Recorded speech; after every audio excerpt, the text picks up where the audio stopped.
সালমান খাতুন এবং গ্যালারিতে যারা বেলুন নিয়ে আছেন তারাও বেলুনগুলো ছেড়ে দেবেন। গ্যালারি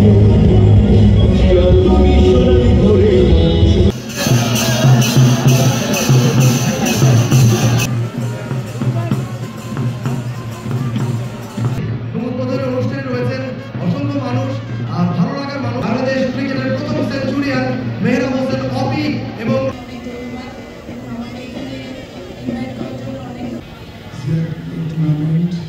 অনুষ্ঠিত হচ্ছে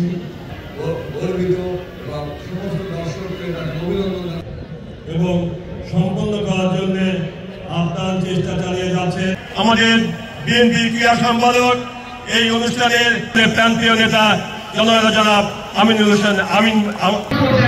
জাতীয় সঙ্গীত পরিবেশন করা হবে। আমি সবাইকে অনুরোধ করব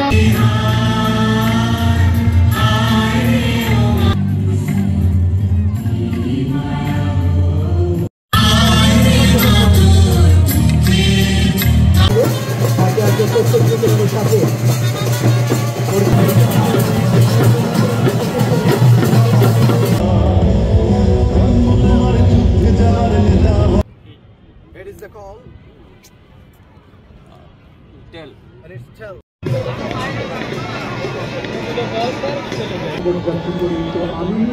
আমিনুর রহমান তিনি মোকাবেলা করবেন বাঁহাতি ব্যাটার শুভ বল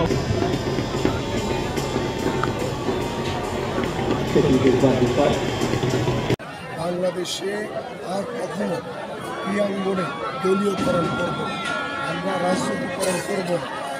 তারই ধারাবাহিকতায়, তারই নির্দেশনা আমরা বাংলাদেশ জাতীয়তাবাদী দল বিএনপি, আমরা আরাফাত রহমান কোকো স্মৃতি ফুটবল টুর্নামেন্ট স্বৈরাচার আমলে অনেক বাধা বিঘ্ন পেরিয়ে আমরা শুরু করেছিলাম। 3টি বিভাগের খেলা হয়েছে এবং আমরা আগামী 8 ডিসেম্বর থেকে আবার আরাফাত রহমান কোকো স্মৃতি ফুটবল টুর্নামেন্ট শুরু করতে যাচ্ছি। এবং আপনারা জানেন যে গত কিছুদিন আগে আমরা রাজশাহী বিভাগের বগুড়াতে আমরা ক্রিকেট টুর্নামেন্ট শুরু করেছি, জিয়া ক্রিকেট টুর্নামেন্ট 2024। তো সেইটা ধারাবাহিকভাবে ইনশাল্লাহ আমরা প্রত্যেকটি বিভাগে খেলার পরে এবং ফুটবলের প্রত্যেকটি বিভাগে খেলার পরে ফাইনাল রাউন্ডে ঢাকায় শেষ হবে।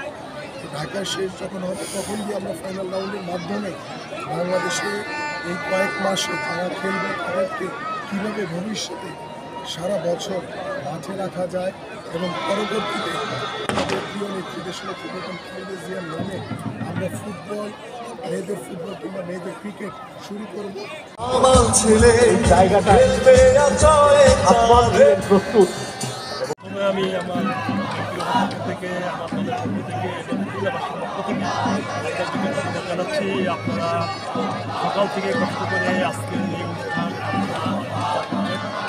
সমস্ত জাতি দেখছি। এই জন্যে আমি আমার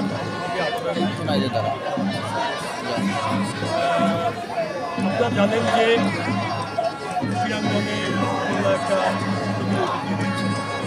এই খুলনা থেকেই আমাদের জাতীয় পর্যায়ে এবং দিয়ে আসছে বিগত সরকারের বছরে সেই ধারণা হয়ে গেছে। সেই প্লেয়ারের হাতে কিংবা যুবক ছেলেদের হাতে বলের বদলে মাদক, ব্যাটের বদলে মাদক তুলে দেওয়া হচ্ছে এবং তারই ফলশ্রুতিতে আমাদের এই ক্রীড়াঙ্গনের সমস্ত ঐতিহ্য ম্লান হয়ে গেছে। কিছু কিছু প্লেয়ার তার ব্যক্তিগত পর্যায়ে উদ্যোগে তারা পর্যায়ে গেছে, কিন্তু সামগ্রিকভাবে খুলনা থেকে একটা খেলাধুলার একটা আমি যেটা আরও ক্লিয়ার করে বলতে চাই যে আমাদের একটা বিভাগীয় স্টেডিয়াম আছে, সেটা আমাদের রাষ্ট্রপতি জিয়া রহমানের কষ্ট করত। উনি কিন্তু কোনো রাজনীতিবিদ ছিলেন না, ক্রীড়া ব্যক্তিত্ব ছিলেন। তার বর্তমান খবর তার উদ্যোগে প্রতিষ্ঠিত হয়েছিল এবং ওখানে কিন্তু ইন্টারন্যাশনাল ম্যাচও হয়েছিল।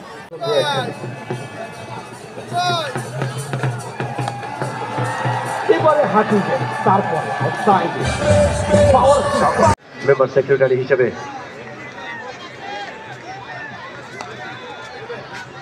পরের বল এবার স্ট্রেট টু দ্য ফিল্ডার রানের। আপনারা জানেন যে ক্রিকেটকে দেশের প্রত্যন্ত অঞ্চলে ছড়িয়ে দিবে এই কথাটা কার ছিল? জনাব মরহুম জনাব আরাফাত রহমান খোকন। উনি যখন ক্রিকেট বোর্ডে ছিলেন, ক্রিকেটকে যে একটা আন্তর্জাতিক অঙ্গনে যে বাংলাদেশকে বিশেষভাবে পরিচিত করা, সেটা কিন্তু ওনার মাধ্যমে হয়েছিল। আর আরেকটি বিশেষ তথ্য আপনাদেরকে দিচ্ছি, সেটা আপনারা অনেকে হয়তো জানেন না। বাংলাদেশ স্বাধীন হওয়ার পরে 1975 সালে আমরা চাই দেশের প্রত্যন্ত অঞ্চলে আরও ক্রিকেট খেলা হোক, এবং আমাদের দেশে অনেক প্রতিভা ছড়িয়ে আছে, যারা সুযোগের অভাবে, ফ্যাসিলিটিজের অভাবে তারা উঠে আসতে পারছে না। আমরা এই ধরনের টুর্নামেন্ট করার মাধ্যমে ইনশাল্লাহ এই যে দেশের অঞ্চলে অনেক প্রতিভা ছড়িয়ে আছে তাদেরকে তুলে আনার চেষ্টা করব। আর আরেকটা জিনিস হলো, আপনারা গত 17 বছর দেখেছেন যে সমস্ত অঞ্চলগুলিতে, যে সমস্ত এলাকায় ভালো ক্রিকেট হয়,